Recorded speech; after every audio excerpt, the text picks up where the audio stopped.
Yes, we got a ton of new Crimson Desert news from all the previews that have just gone live. I of course shared my thoughts after playing the new version of the game for 6 hours as well on the main channel. I will also answer your questions in a future video here on the channel, so if you have any questions about the game, let me know in the comments, but I hope to answer some of them already, because we learned about New Game Plus, photo mode, and all that sort of stuff, and also about console performance, which remains the #1 question. Because yes, the gameplay you see here that I captured is running on PC.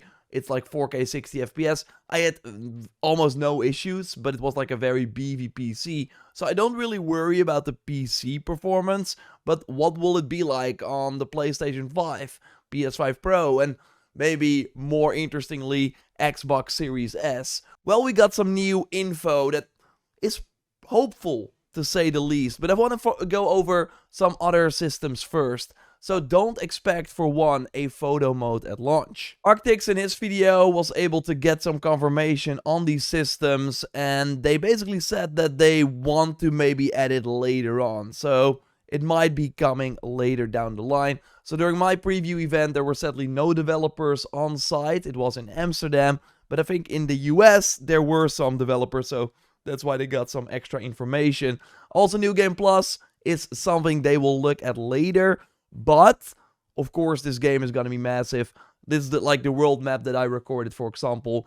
I played 6 hours and I only got like maybe 40% of the first region, or maybe less. So again, the game is enormous. I don't think we need New Game Plus for a few months because it will take a really long time before you can see everything. So this is the menu that I recorded. So we have a pretty robust save system with 10 slots, and you can save at any point, but when you then load that save, you will spawn at like a nearby location. So you will not spawn at the point where you made the save. And the loading screens were pretty long, but that is probably because they are like loading the whole world. So these are the settings that we can see. I want to point out that we have like the UI size, the UI HUD size, camera shake. This is the particle effect quality that you can turn all the way down to 0. To be honest, I think it didn't really like bother me that much. Maybe when you get more when you get like more abilities, when you fight like later bosses, it will be more of an issue. But I did not really have that much of an issue. So yeah, you can also turn off the blood, although that did not work in my sort of session. And you can like VSync on off, contrast, and HDR. Then these are the graphic settings for PC. So yeah, as you can see, everything was on ultra. Almost everything that I had access to. Volume, input. So here you have the hotkeys and input. Game language, voice language. Let's go back to the input, because this sadly only worked for keyboard and mouse, and this was even when using a controller. So it seems like it will only be possible when you use keyboard and mouse. But yeah, they are looking into controller remapping as well, as Arctic said in his video, but it won't be there at launch. Now, I have to say though, early in the game at least, the controller mapping was pretty good. They do really make sure that you understand, okay, my slash attack or my stab attack is with this combination, and then it works the same if you play like the other characters.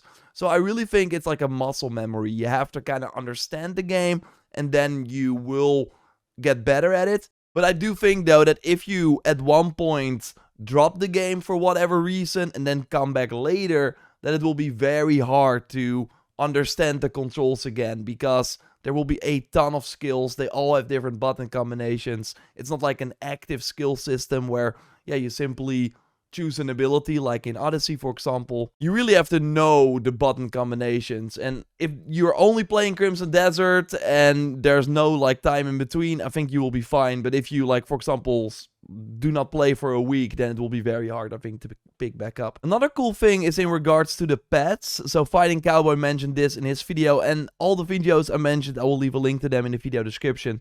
So when you like pet an animal, you kind of like, here, you see like a sort of like notification. Basically, you can get like a bomb with them, and then they can follow you around, and then they can loot dead bodies for you.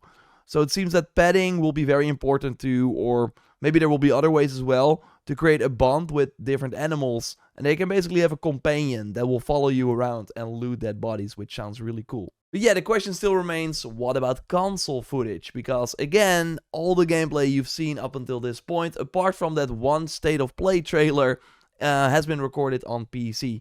So there are multiple news stories that I want to go over that give kind of a hopeful answer. First, on the PlayStation blog, we got some like official information.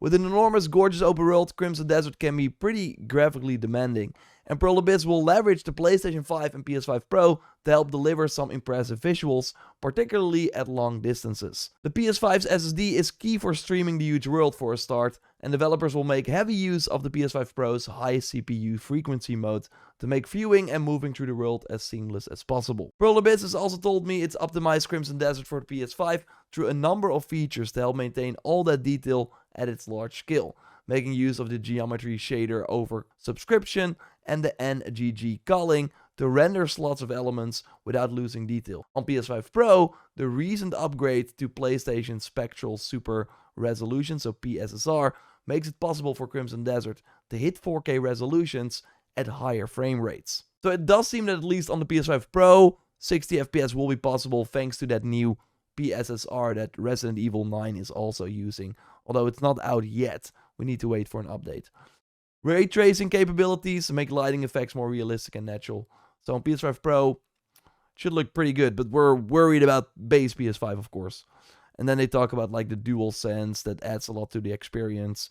I've played with the DualSense, but obviously on PC I don't think these features are present. So yeah, I will leave a link to this article as well if you want to check it out. But there's more. We also have Korean people who seemingly at their event got to play a PS5 version, but were not able to record it. So I'm gonna like quickly go over this, and then we can see what they have to say. So what I'm gonna do is I'm gonna like mute it, and then I'm gonna read the subtitles to you, because obviously it is in Korean, as you will hear. So, I was able to play the PlayStation version that many people were curious about. The quality of the gameplay and the graphics were so amazing that I wondered if this was really the PlayStation version. Well, it felt like about 40 to 45 frames in quality mode based on the normal version. It was even more surprising because the developers had never shown the console version overseas in public domain before. There are no combos that are repetitive, that's impossible for... So then he kind of like talks about other things. So, again, like he's just talking about... He saw a quality mode on the console, which hopefully also suggests there's a performance mode. And that quality mode was, according to his eyes, 45 FPS. I think that's pretty hard to tell. I think that would be very impressive if he's like, hey, I look at it and I know the frames. But at least that they were like showing it at the event is a good thing. Although I would argue if the console version was really running great, then they would have shown it already. But I also think that they're probably waiting for the day one update that will likely iron things out before they properly show it. And that seems to be happening, because we also have Fighting Cowboy. Again, link to that video in the video description. And he heard this. And I, by the way, also asked about console performance, but they, were not like giving me a straight answer or anything. So I tried my best as well. When I hear more or when I'm able to share gameplay, like I want to also hopefully review the game on console, or at least play through it so I can tell you how it was. But for now, we have this information from Fighting Cowboy. I did ask about console performance, since all the footage, including my own, up till now has been PC. And the answer I got from them was actually pretty respectable. They said that regardless of what we say, people probably won't believe us. So instead, we are sending the game to Digital Foundry, and they'll have a full analysis of performance across all the platforms at launch. So if you're curious about performance, definitely keep your eye out for that. Yeah, Digital Foundry, of course, very good source for that. So yeah, it seems like they will at least be able to put up a detailed deep dive on the performance. And that is good. If they are like sharing those copies with Digital Foundry at least, I think that's good, because they will, of course, give a fair opinion on how the game runs. And that will then probably be on that review embargo, which March 18th, 3 p.m. Pacific time, 6 p.m. Eastern Time, 11 p.m. Central European Time, so 10 p.m. if you are in the UK. I will then also have my spoiler-free review up on the main channel. In the meantime, though, I still want to answer your questions. So again, if you have any questions based on my preview, I will try and answer them in a future video. Also talk about some other news when it happens. So of course, a lot of Crimson Desert stuff is coming your way with tips and tricks on the main channel, of course, around launch. So it's gonna be great. Leave a like, subscribe, check out my giveaway for the deluxe edition of the game. Find the link in the pinned comment. And don't check out the main channel video I did with my impressions after playing the new version for 6 hours. For now though, I will speak to you soon. Goodbye.